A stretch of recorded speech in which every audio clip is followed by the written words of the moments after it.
ಪಂಚರಾಜ್ಯದ ಚುನಾವಣೆಯಲ್ಲಿ ಪಶ್ಚಿಮ ಬಂಗಾಳ, ಅಸ್ಸಾಂ ಮತ್ತು ಪುದುಚೇರಿಯಲ್ಲಿ ಬಿಜೆಪಿ ಪ್ರಚಂಡ ಬಹುಮತ ಪಡೆಯುವ ಮೂಲಕ ಅಧಿಕಾರ ಚುಕ್ಕಾಣಿ ಹಿಡಿದ ಹಿನ್ನೆಲೆಯಲ್ಲಿ ಬೇಲೂರು ಶಾಸಕ ಎಚ್.ಕೆ. ಸುರೇಶ್ ನೇತೃತ್ವದಲ್ಲಿ ಪಟ್ಟಣದ ಬಸವೇಶ್ವರ ವೃತ್ತದಲ್ಲಿ ಪಟಾಕಿ ಸಿಡಿಸಿ, ನಾಸಿಕ್ ಡೋಲ್ ಬಾರಿಸಿ ಬಿಜೆಪಿ ಕಾರ್ಯಕರ್ತರು ಸಿಹಿ ಹಂಚಿ, ಕುಣಿದು ಕುಪ್ಪಳಿಸಿ ಸಂಭ್ರಮಾಚರಣೆ ನಡೆಸಿದರು. ಇನ್ನು ಈ ಸಂದರ್ಭದಲ್ಲಿ ಮಾತನಾಡಿದ ಎಚ್.ಕೆ. ಸುರೇಶ್, ದೇಶದಲ್ಲಿನ ಪಂಚರಾಜ್ಯಗಳಾದ ತಮಿಳುನಾಡು, ಕೇರಳ, ಪಶ್ಚಿಮ ಬಂಗಾಳ, ಪುದುಚೇರಿ ರಾಜ್ಯದಲ್ಲಿ ಪ್ರಧಾನಿ ನರೇಂದ್ರ ಮೋದಿ ಹಾಗೂ ಚುನಾವಣೆಯ ಚಾಣಾಕ್ಷ ಅಮಿತ್ ಶಾ ನೇತೃತ್ವದಲ್ಲಿ ಎಂದಿಗೂ ಕಾಣದ ರೀತಿಯಲ್ಲಿ ಬಿಜೆಪಿ ಜೈಭೇರಿ ಬಾರಿಸಿದೆ. ವಿಶೇಷವಾಗಿ ಕಳೆದ ಹಲವು ದಶಕಗಳಿಂದ ಪಶ್ಚಿಮ ಬಂಗಾಳ ರಾಜ್ಯದಲ್ಲಿ ಕಮ್ಯುನಿಸ್ಟ್ ಆಡಳಿತ ಮತ್ತು ಮಮತಾ ದೀದಿಯ ದುರಾಡಳಿತದಿಂದ ಅಲ್ಲಿನ ಹಿಂದೂಗಳ ಅನುಭವಿಸಿದ ನರಕ ಯಾತನೆ ನಿಜಕ್ಕೂ ಹೇಳತೀರದು. ಪಶ್ಚಿಮ ಬಂಗಾಳ ರಾಜ್ಯದಲ್ಲಿ ನಾನೇ ಸುಪ್ರೀಂ ಎಂದ ದೀದಿ ಮೋದಿ ಸರ್ಕಾರವನ್ನ ದೆಹಲಿಯಲ್ಲಿ ದಂಡಯಾತ್ರೆ ಮೂಲಕ ಅಲುಗಾಡಿಸುವೆ ಎಂಬುವವರಿಗೆ ಮೋದಿ ಸರ್ಕಾರ ದೀದಿಗೆ ಹೀನಾಯ ಸೋಲನ್ನ ನೀಡಿದೆ. ಇನ್ನು ಅಸ್ಸಾಂ ಮತ್ತು ಪುದುಚೇರಿಯಲ್ಲಿ ಬಿಜೆಪಿ ಜೈಭೇರಿ ಮೂಲಕ ಅಧಿಕಾರದ ಚುಕ್ಕಾಣಿ ಹಿಡಿದು ಇಡೀ ದೇಶವೇ ಕೇಸರಿಮಯವಾಗಿದೆ ಎಂದ ಅವರು, ಕೇರಳ ಮತ್ತು ತಮಿಳುನಾಡಿನಲ್ಲಿ ಕೂಡ ಬಿಜೆಪಿ ಖಾತೆಯನ್ನ ತೆರೆದಿದೆ. ಕಾಂಗ್ರೆಸ್ ಪಕ್ಷ ಈಗಲಾದರೂ ತಮ್ಮ ವಿಳಾಸ ಎಲ್ಲಿ ಹೇಳಲಿ ಎಂದು ವ್ಯಂಗ್ಯವಾಡಿದರು.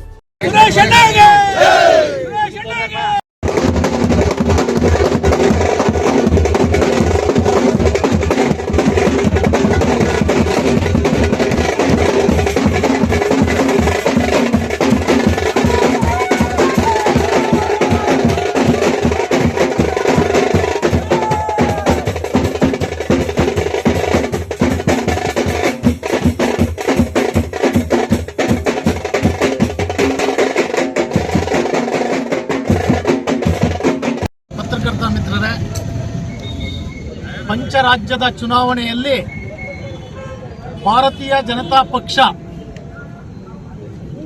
ಅತಿ ಹೆಚ್ಚು 3 ರಾಜ್ಯಗಳಲ್ಲಿ ಚುಕ್ಕಾಣಿ ಹಿಡಿದಿರ್ತಕ್ಕಂಥದ್ದಕ್ಕೆ ನಮ್ಮ ಅಧ್ಯಕ್ಷರ ನೇತೃತ್ವದಲ್ಲಿ ವಿಶ್ವವಿಖ್ಯಾತ ಆದಂಥ ಬೇಲೂರಲ್ಲಿ ಇವತ್ತು ನಾವು ಒಂದು ಶುಭ ಆಚರಣೆಯನ್ನು ಮಾಡ್ತಾ ಇದ್ದೀವಿ.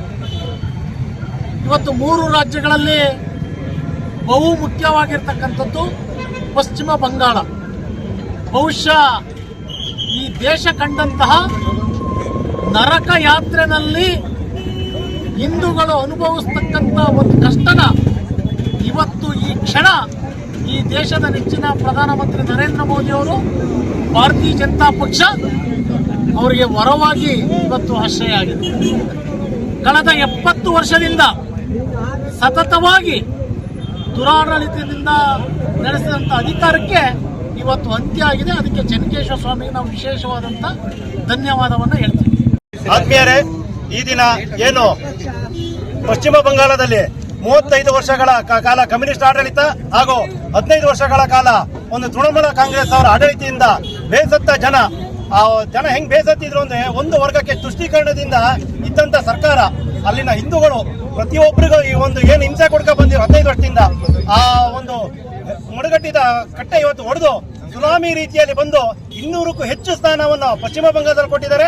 ಅದೇ ರೀತಿ ಅದೇನು ಎಕ್ಸ್ಪೆಕ್ಟೆಡ್ ಆಗಿ ಅಸ್ಸಾಂನಲ್ಲಿ 2ನೇ ಬಾರಿಗೆ ಹಿಮಂತ ಬಿಸ್ವಾ ಶರ್ಮಾ ಅವರು ಮುಖ್ಯಮಂತ್ರಿ ಆಗ್ಯಾರೆ ಹಾಗೂ 3ನೇ ಬಾರಿಗೆ ಸರ್ಕಾರ ರಚನೆಯಲ್ಲಿ ಅಲ್ಲಿನ ಜನ, ಅಸ್ಸಾಂನ ಜನ ಅವರಿಗೆ ಧನ್ಯವಾದ ಅರ್ಪಿಸ್ತೇವೆ. ಹಾಗೂ ಪಾಂಡಿಚೇರಿಯಲ್ಲಿ ಮತ್ತೊಮ್ಮೆ NDA ಅಧಿಕಾರಕ್ಕೆ ಬಂದಿದೆ ಹಾಗೂ ತಮಿಳುನಾಡು ಹಾಗೂ ಕೇರಳದಲ್ಲಿ ಗಣನೀಯ ಸಾಧನೆಯನ್ನು ನಮ್ಮ ಪಕ್ಷ ಮಾಡಿದೆ. ಹಾಗೂ ಅಲ್ಲೆಲ್ಲ ಹೋರಾಟ ಮಾಡಿದಂತ ಆ ಕಾರ್ಯಕರ್ತೆಗೆ, ದೇವದುರ್ಗ ಕಾರ್ಯಕರ್ತೆಗೆ ನಮ್ಮ ಭಾರತೀಯ ಜನತಾ ಪಕ್ಷದ ವತಿಯಿಂದ ಅಭಿನಂದನೆ ಸಲ್ಲಿಸ್ತೇವೆ. ಅದೇ ರೀತಿ ಶೃಂಗೇರಿಯ ಏನು ಶಾಸಕರಿದ್ದಾರೆ, ಜೀವರಾಜ್ ಅವರು ಇದುವರೆಗೂ ಒಂದು 3 ವರ್ಷದಿಂದ ಅವ್ರ ಕಾನೂನು ಹೋರಾಟ ಮುಖಾಂತರ ಆ ಒಂದು ಶಾಸಕ ಸ್ಥಾನವನ್ನು ಪಡ್ಕೊಂಡಿದ್ದಾರೆ. ಅದರ ಸೇರಿಸಿ ನಾವಿತ್ತು ವಿಜಯೋತ್ಸವ ಆಚರಿಸ್ತಾ ಇದ್ದೀವಿ. ಏನು ರಾಹುಲ್ ಗಾಂಧಿ ಅವರು ಓಟ್ ಚೋರಿ ಅನ್ಕೊಂಡು ದೇಶಾದ್ಯಂತ ಮಾಡಿದ್ರು, ಪಕ್ಕದ ಶೃಂಗೇರಿಯಲ್ಲೇ ಆ ಒಂದು ಓಟ್ಚೋರಿತನವನ್ನ ಮುಚ್ಚಿಟ್ಟಿದ್ದು ಒಂದು ನಾಚಿಗೇಡಿನ ಸಂಗತಿ ಅಂತ ಈ ಮುಖಾಂತರ ಹೇಳ್ತೀವಿ. ಆದ್ರಿಂದ ಇವತ್ತು ನಮ್ಮ ಶಾಸಕರ ನೇತೃತ್ವದಲ್ಲಿ, ಎಲ್ಲಾ ಕಾರ್ಯಕರ್ತರ ಮುಖಂಡರ ನೇತೃತ್ವದಲ್ಲಿ ಭಾರತೀಯ ಜನತಾ ಪಕ್ಷ ಬೇಲೂರು ವಿಧಾನಸಭಾ ಕ್ಷೇತ್ರದಲ್ಲಿ ಒಂದು ವಿಜೃಂಭಣೆಯಿಂದ ಒಂದು ವಿಜಯೋತ್ಸವ ಆಚರಿಸಬೇಕು ಅಂತ ತೀರ್ಮಾನ ಮಾಡ್ಕೊಂಡು ಪಟಾಕಿ ಸಿಡಿಸಿ ಸಿಹಿ ಹಂಚಿ ಅತ್ಯಂತ ವಿಜೃಂಭಣೆಯಿಂದ ಈ ಒಂದು ಸಂತೋಷ ಸುದ್ದಿಯನ್ನ ಹಂಚ್ಕೊಳ್ತಾ ಇದೀವಿ.